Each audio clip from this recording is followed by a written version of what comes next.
안녕하세요. 저는 경기도 수원에 살고 있는 40대 남자입니다. 최근 고민거리가 생겼는데 혼자서 감당이 안 돼서 사연을 보내봅니다. 들어보시고 조언 부탁드립니다. 지금 나이까지 저는 혼자서 싱글 생활을 해왔는데요. 자유롭고 편하게 할 거라고 생각하면서 불만 없이 지내왔습니다. 다만 나이를 먹기 시작하니까 확실히 퇴근하고 나서 불 꺼진 조용한 집에 들어가는 게 좀 싫긴 하더군요.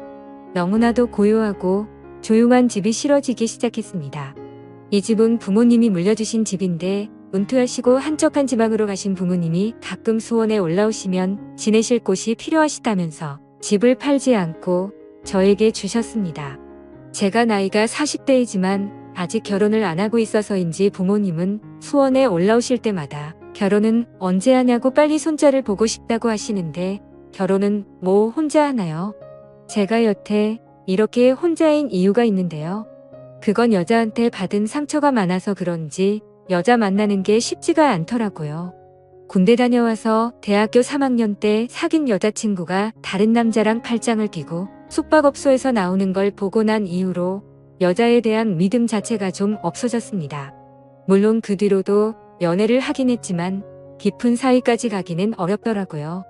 소개팅도 하고 클럽도 다니면서 아무 여자나 만나고는 했지만 거기까지였습니다. 진심으로 누군가에게 마음을 주는 게 쉽지가 않더라고요. 그만큼 여자가 꼭 필요하다거나 없어서 외롭다는 감정을 느끼지는 않았던 것 같아요. 대신 친구들하고 자주 어울렸었는데 이젠 같이 놀던 친구들도 하나둘씩 결혼을 해서 지금은 애가 제법 컸고 주말에 술이라도 한잔 하자고 하면 와이프 눈치 본다고 나오지도 않더라고요. 주말에는 정말 별로 할 게 없어서 혼자 하루 종일 게임만 하는 날도 많습니다. 이러다 보니 뭐라도 해야겠다 싶다가도 또 닥치면 귀찮으니 배달 음식이나 시켜 먹으면서 영화나 드라마 좀 보다가 또 게임을 하면서 그렇게 시간을 보냅니다. 사실 여자를 만나고 싶으면 앱에 들어가서 한 번씩 그 만남을 가지긴 하는데 이 정도 나이가 되니까 어떻게 하면 여자를 내 편으로 만들 수 있는지 저만의 노하우 같은 게 생기게 되더라고요. 대단한 노력을 하는 건 아니고 하루에 몇 시간을 만나더라도 저는 최대한 매너 있게 행동하지만 프라이버시 존중을 위해 선은 명확하게 지키자는 나름의 철칙을 가지고 만남을 가집니다. 연인 관계로 발전해서 사랑을 키워나가고 있으면 어쩌면 기분이 좋고 어떨 땐 기분이 찝찝하기만 하더라고요. 그래서 더더욱 선이 명확하게 필요한 것 같습니다. 안 그런 여자분들도 분명히 있겠지만 대부분 성격이 좋으신 것 같고 급 만남이라는 특성상 술 마시고 같이 놀다가도 꼭 끝은 사랑의 종착지까지 가더라고요. 그러면 고무신 거꾸로 신었던 그 여친이 생각나면서 걔도 이랬겠다 하는 생각에 씁쓸하더군요. 저도 모르게 저의 그런 기억들이 여자분들에게 표현이 되기도 하나 보더라고요. 어떤 여자분은 만남 이후 헤어질 때가 다 돼서 그러더군요.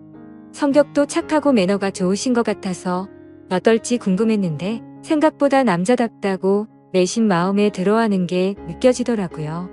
하지만 또 보자는 약속은 하지 않았습니다. 여기서 질척대면 서로 피곤해지는 겁니다. 그러던 어느 날 그날도 주말에 게임을 하고 있었는데 갑자기 여자 생각이 나더라고요. 선약이 있는 것도 아니고 바로 앱에 들어가 접선을 시도했죠. 그리고 오래 걸리지 않아 한 여자분과 만나기로 약속하고 준비를 하고 집에서 나갔습니다. 보통 저녁 시간대쯤 만나서 밥 먹으면서 한잔하고 자연스럽게 다음 장소로 향하는 루틴인데 이 여자분은 호텔 커피숍에서 만나자고 하더군요. 평소와 다른 약속 장소라서 그런지 신박하다는 생각을 하면서 커피숍으로 향했습니다. 미리 주고받은 사진이 있어서 그녀의 얼굴을 찾기 시작했는데 보이지 않길래 남는 자리에 앉아서 기다렸습니다. 근데 약속 시간 15분이 지나도 나오지 않더군요. 보통 이런 경우는 잘 없긴 하지만 마음이 바뀌었을 수도 있고 사정이 있을 수도 있으니 저는 오늘은 날이 아닌가 보다 생각하고 자리를 떠려고 했습니다. 하필 그때 그 여자가 헐레벌떡 도착해가지고 저에게 인사를 건넸고 실제로 보니 사진보다 더 예뻐서 다시 자리에 앉았습니다. 대학생 때 저를 배신했던 그 여자친구와 비슷한 외모를 가졌길래 호기심도 생기더라고요. 어릴 때 만났던 여자친구보다 조금 더 육덕진 스타일이었습니다. 자리에 앉아 눈을 내리깔고 있는 그 여자분을 보다가 무슨 말을 해야 할까 싶어 커피라도 마셔야 되는 거 아니냐고 물어보니까 자기는 커피를 마시면 밤에 잠을 못 잔다고 하더라고요. 그럴 거면 왜 호텔 커피숍에서 보자고 했는지 이해가 안 됐지만 그녀는 정말 얌전한 고양이 같은 사람이었습니다. 커피 다 마셨으면 바로 올라가자는 그녀의 말에 호텔 커피숍에서 만나자는 것도 어쩌면 다 계산된 것이었을 거란 생각이 순간적으로 들더라고요. 쓸데없는 시간 낭비하지 않고 너나 나나 같은 마음이면 굳이 이런 거 필요 없다는 시기였던 것 같습니다. 15분의 시간도 어쩌면 일부러 늦었을 거란 생각이 들더군요. 하지만 어떤 남자건 그녀를 보면 거절하지 않았을 거예요. 긴 웨이브 머리에 매끈한 다리와 여성스러운 행동들까지 모든 게 매력적이었으니까요. 아무튼 우리는 그 길로 같은 건물 위층으로 올라갔습니다. 올라가는 엘리베이터에서 그녀를 힐끗힐끗 보는데 평소와 달리 떨리더군요. 보통은 술이라도 한잔하는데 아마 이렇게 낯선 상태로 같이 엘리베이터를 타서 그랬던 것 같았습니다. 그에 반해 그녀는 이미 이런 경험이 많은지 엄청 침착해 보였습니다. 그런 모습이 괜히 괘씸해지더군요. 제게 트라우마처럼 남은 전 여친이 떠오르면서 오늘 처음 만났지만 괜히 미워지는 기분이라고 할까요? 제가 먼저 앞장서서 문을 열고 그녀를 먼저 들여보냈습니다. 그렇게 그녀와 저는 함께 시간을 보내게 되었고 보면 볼수록 그녀는 천상 여자라는 생각이 들더라고요. 그래서 저는 애프터 신청을 하게 되었죠. 다음을 기약한 건 이 여자가 처음이었습니다. 이후 저는 앱에 접속하는 대신 그녀와 접촉하게 되었습니다. 시간 낭비 안 하는 것도 좋았고 밥 먹고 술 마시고 거기에 마음에도 없는 불필요한 대화를 안 하는 것도 좋았습니다. 그리고 서로가 잘 통하는 느낌이라 저희는 한 달에 2번 정도는 꼭 만났던 것 같습니다. 이제는 그녀가 무슨 일을 하는지도 알게 되었죠. 그녀도 제 직업 정도만 알지 서로에 대해 많이 묻거나 알아가지는 않았어요. 오히려 뭘 좋아하는지 또 뭐가 별로인지에 대해 말하는 시간이 더 많았죠. 저도 모르게 이 여자에게 점점 빠져들어가는 기분이 들어서 가끔 그녀가 만나자고 연락이 와도 한 번씩은 바꾸다는 핑계를 대곤 했습니다. 그녀가 정말 좋아지기 시작해서 불안했거든요. 20대에 뜨겁고 상처받는 사랑도 필요 없고 30대에 즐기는 연애도 필요 없는 저는 부록의 나이 40대이니까요. 아무리 그 여자가 매력적이라도 결혼을 한다거나 미래를 생각하고 싶지는 않았고 솔직히 자신 없었습니다.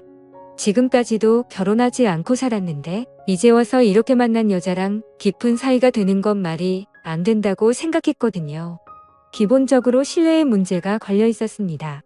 물론 저도 똑같은 인간이지만 내 여자는 안 되라는 게 생기더군요. 이기적이라고 생각하실 수 있지만 남자로서 정말 어쩔 수 없었어요. 바뀌지 않을 테니까요. 아무튼 그녀를 만나고 보는 날이면 사춘기 소년이 된 것처럼 거의 일주일 동안 그녀를 생각하며 보내기도 했습니다. 그래서 그녀를 잊기 위해서 선도 보고 소개팅도 했어요. 여자친구는 아직 없지만 이러다 보면 곧 생기겠지라는 생각이었고 지난주에 그녀를 만났을 때 정말 위험했거든요. 함께 있던 날이었는데 갑자기 그녀가 저에게 이렇게 물었습니다. 내가 그쪽한테 오빠라고 부르는 거 어떻게 생각해요? 그래서 그냥 편하게 대하는 게 좋다고 마음대로 하라고 말했죠. 그러자 그녀가 오빠라고 부르며 저에게 장난을 치는데 그날 그녀는 작정한 것 같았어요. 그 모습이 너무나 귀엽고 사랑스러웠어 정말 사랑받을 수밖에 없는 여자라는 걸 느끼게 됐습니다. 그냥 모든 걸 떠나서 연인으로서 만나고 싶은 생각이 너무 커지더라고요. 그러던 어느 날 지방에서 일하고 있는 대학 후배가 수원에 출장을 왔다면서 전화가 왔습니다. 이 후배는 한 번씩 수원에 올 때면 늘 저희 집에서 자고 가서 저희 부모님도 아는 후배입니다. 대학 다닐 때도 상당히 친하기도 했고요. 그래서 그 후배가 주말 동안 저희 집에서 지내기로 했고 올라온 첫날에 술 한잔하면서 이야기를 나누고 그랬습니다. 그러다가 자기 여자친구 얘기가 나왔는데 결혼할 사람이라면서 내일 같이 보자고 말하더라고요. 그녀가 자꾸 생각이 났지만 주말 내내 후배와 있어야 했기에 마음을 접었습니다. 그리고 지금 만나면 그녀와 사귀고 싶다는 생각을 주체하지 못하고 실수를 하게 될 것 같기도 해서 차라리 잘 됐다는 생각이 들었습니다. 그리고 다음 날이 돼서 그녀의 여자친구가 오기로 한 것이죠. 앞으로 재수 씨가 될 예정인 사람이니 나름의 예의를 갖추기 위해 옷도 깔끔하게 입고 그녀를 기다리고 있었습니다. 고지어 가게 안으로 들어온 그녀와 인사를 나누는데 저는 순간적으로 완전히 얼어버렸습니다. 바로 그 여자였습니다. 왜 그녀가 이 자리에 온 것일까요? 자리를 박차고 나가고 싶었는데 그럴 수 없었어요. 저는 그녀와 모른 척하면서 여러 이야기를 나누면서 자리에 앉아 있었습니다. 삼겹살을 어떻게 먹었는지도 모르겠고 술을 연거푸 마셔댔더니 얼큰하게 취하기만 했습니다. 급하게 마셔서 그런지 후배는 집에 가자면서 저를 부축해줬고 집에 가자마자 저는 방에서 뻗었습니다. 한참을 자다가 목이 너무 말라서 물을 마시러 거실에 나와 주방으로 갔습니다. 그런데 갑자기 누군가 뒤에서 저를 부르길래 깜짝 놀라서 돌아보니 그녀였습니다. 소리도 못 내고 당황한 저를 보면서 조용히 하라는 신호를 하더니 제 손을 잡고 방으로 들어갔습니다. 그녀는 방에 들어가자마자 제게 말했습니다. 자신의 남자친구는 술 마시면 누가 업어가도 모르니까 신경 안 써도 된다더군요. 솔직히 술 기운에 제정신이 아니어서 실수를 하긴 했지만 현재 저는 그날 이후로 후배에게 너무나 미안해서 연락도 못하고 있습니다. 문제는 그녀가 저희 집이 어딘지 알았기 때문에 가끔씩 연락도 없이 집으로 찾아온다는 것입니다. 그럴 때마다 거절하지 않는 제가 너무 밉지만 그녀와의 시간 역시 놓지 못하겠습니다. 어쩌다가 제 후배가 만나는 여자를 알게 된 것일까요? 빨리 말하기라도 했으면 저는 빠져나갈 수 있었을 텐데 도저히 이 여자와의 만남을 끊을 수 없어서 그렇게 하지도 못했습니다. 저는 도대체 어떻게 해야 될까요? 좋은 의견 댓글로 부탁드려요. 제가 생각했던 것보다 더 매력적인 여자를 만나니까 도저히 답이 없습니다. 끝까지 들어주신 모든 분들 감사합니다.